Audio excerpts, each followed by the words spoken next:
Hey y'all, just wanted to come through and just give a little quick rundown about some things that I got for my shoulder arthroscopy and debridement that I'm having this coming up Monday. Right now my cover is kind of wrinkled. I just put it on because some of my bed stuff is gray and I got a brown chair because my couch that's in here is brown as well. So I have some small snacks just to make it a little easier. Then I have some Q-tips. In the event that either ear is itching, I feel like I could scratch this a little bit better since I only have one hand.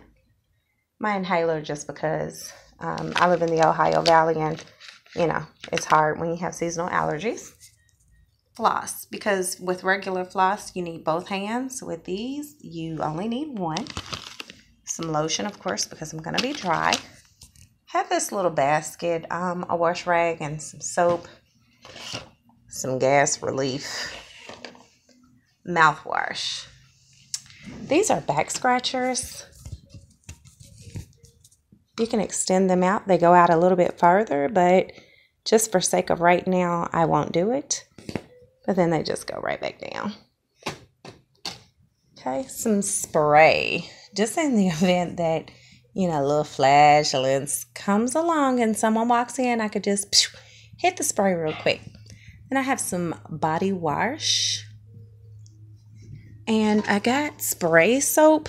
I just got Sure because, it was just the closest one that was there. I usually use Suave or Degree.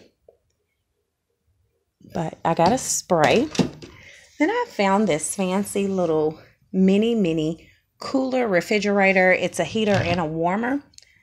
It's a warmer and a cooler. Ignore that stuff over there. These are the small cans of soda. They're 7.5. If it doesn't go in focus, I'll try to make another video that is a lot better. I was able to get 6 of these in.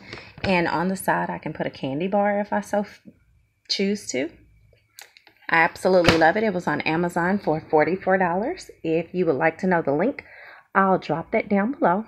I've got some water and some applesauce and some straws, some Laffy Taffy, and then I have a couple of little sodas off here on the side. I also have a portable power bank. So if my phone is dead, I can get this all charged up and not have to reach in and plug it into the wall and so on and so forth. And then some flushable wipes, because for the first few days, you won't be able to shower. So if you just need to, wash your face, wash under your underarm, your neck, whatever the case may be, you know what to do with these. So that's all for now. And I will come back later. And I'll try to put a description of everything that I put out here again. And like I said, this is just a small video. So if you're on your road to recovery, happy recovering. If you are on the fence about having your procedure, go ahead and do so, because you only get one life to live. So might as well live it being well and not in pain. Talk to y'all later. Have a great day. Bye.